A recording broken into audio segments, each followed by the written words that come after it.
नमस्कार, मी निहा. केल्याने देशाटन या आपल्या यूट्यूब चॅनलवर तुमच्या सगळ्यांचं मनापासून स्वागत. चित्रांची गोष्ट नावाची सिरीज सुरू केली आहे, बघताय ना नक्की ती? आत्ता एक व्हिडिओ आलेला आहे, अजूनही 4-5 व्हिडिओज येणार आहेत बरं का त्याचे.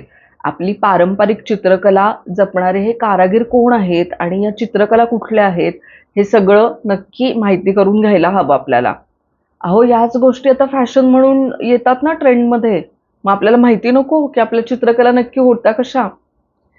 मला ना या चॅनलवरती अशा काही गोष्टी तुमच्यासोबत शेअर करायला खूप आवडतील. म्हणजे मी जिकडं कुठं फिरत असते, तिकडचे व्लॉग्स शेअर करतच असते. याच्यासोबत आपल्या पारंपरिक आणि आपल्या जुन्या नॉलेजमधल्या ज्या काही गोष्टी आहेत, ज्या आजच्या आयुष्यात सुद्धा रिलेटेबल आहेत. म्हणजे त्यांची नावं मोठी-मोठी आहेत, पण त्या गोष्टींबद्दल आपल्याला फारशी माहिती नाहीये. अशा सगळ्या गोष्टीसुद्धा मला इथं तुमच्यासोबत शेअर करायला खूप आवडेल. तुम्हाला ते ऐकायला आवडेल का? मला नक्की सांगा. याच्यातलाच असा एक महत्त्वाचा टॉपिक म्हणजे वेद. आता तुम्ही म्हणाल, आता तू वेदांबद्दल वगैरे बोलणारच का इकडे? म्हणजे कुठल्यातरी पर्टिक्युलर जातीबद्दल, धर्माबद्दल अशी काही माहिती शेअर करणारच का? तर तसं काहीही नाहीये. असं काहीही करायचा माझा हेतू नाहीये. वेद हे तसं पाहिलं ना तर आपल्या जगण्याचं रूल बुक आहे. आपण आपलं आयुष्य कशा पद्धतीने व्यतीत केलं पाहिजे, म्हणजे आपलं लाईफ रुटीन हे कसं असलं पाहिजे, काय गोष्टी आपल्यासाठी महत्त्वाच्या आहेत, कुठल्या गोष्टींना आपण प्रायोरिटी दिली पाहिजे, याच गोष्टींबद्दलची माहिती आपल्याला वेदांमध्ये दिसते.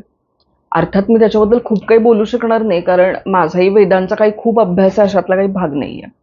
पण हे वेद कसे तयार झाले याच्याबद्दलची एक गोष्ट आहे. कसे तयार झाले नाही, सॉरी.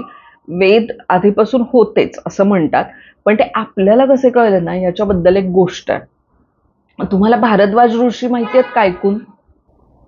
तर तुम्हाला मला कसा प्रश्न पडतोय की कुठले काय आहेत हे वेद, नक्की काय आहे याच्यामध्ये माहिती?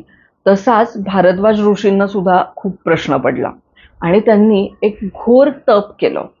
अशी आख्यायिका आहे बरं का, अशी गोष्ट आहे की भारद्वाज ऋषींना वेद जाणून घ्यायचे होते, म्हणून त्यांनी खूप मोठं असं तप केलं आणि त्याच्यानंतर परमात्मा त्यांच्यावरती प्रसन्न झाला.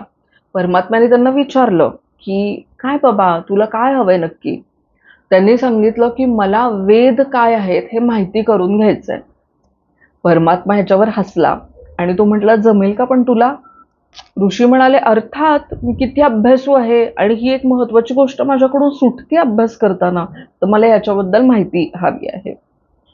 परमात्म्याने त्यांना सांगितलं की तू डोळे मिट आणि जेव्हा तू डोळे उघडशील तेव्हा तुला सगळे वेद तुझ्या समोरच दिसतील. भारद्वाज ऋषी खूप खुश झाले. त्यांनी डोळे मिटले आणि डोळे उघडल्यावर बघतात तर काय, त्यांच्या डोळ्यासमोर जवळपास मोठा पर्वता एवढे असे लखलखीत तेजस्वी असे पर्वतप्राय वेद त्यांना दिसायला लागले. त्या वेदांची झळाळी इतकी जास्त होती की त्यांना त्यांच्या डोळ्याला ते सहनच होईना. त्यांनी पटकन डोळे मिटून घेतले आणि परमात्म्याला सांगितलं, हे इतका अभ्यास करणं मला शक्य नाहीये. मला जेवढा कळेल, मला जेवढा पचवता येईल आणि माझ्या पुढच्या पिढ्यांना सांगता येईल अशा छोट्याशा स्वरूपामध्ये वेद मला समजावून सांग. आणि ते स्वरूप किती छोटं असावं, तर ते वेद मुष्टीप्राय म्हणजे एका मुठीत मावतील एवढंच नॉलेज सध्या मला पुरेसं आहे वेदांबद्दलचं. परमात्म्याने मग अशा पद्धतीने मुष्टीप्राय वेद त्यांना दिला, म्हणजे एका मुठीत मावणारा वेद त्यांना दिला. आणि आत्ता आपण जो अभ्यास करतो ना, म्हणजे ऋग्वेद, यजुर्वेद वगैरे सगळा, हा सगळा त्या मुष्टीप्राय वेदाचाच भाग आहे असं म्हटलं जातं. आता वेदांमध्ये आपल्याला सांगितलं काय नक्की? आपल्याला सगळ्यात महत्वाची गोष्ट म्हणजे कुठल्याही देवतेच्या आधी निसर्ग आपला देव आहे.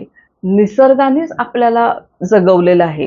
ह्या निसर्गातूनच आपण जमीन, पाणी, फळं, फुलं प्रत्येक गोष्ट घेतोय, जगतोय. त्याच्यासोबत आपल्याला चांगल्या पद्धतीचं नातं निर्माण करून या जगात जगायचं आहे. जोपर्यंत तुम्ही जिवंत आहात तोपर्यंत तुम्हाला निसर्गाला हानी पोचणार नाही आणि निसर्गाचा आदर करत, त्याच्याबद्दलची कृतज्ञता व्यक्त करत, जसं जसं तुम्हाला आयुष्य जगता येईल ते आयुष्य तुम्ही जगायचं आहे, हे वेद प्रामुख्याने शिकवतात. माहिती होतं का तुम्हाला हे? नाही ना? म्हणजे तसं पाहिलं तर आजच्या आयुष्याला ही रिलेटेबल नसणारी गोष्ट आहे का हो? आहे ना?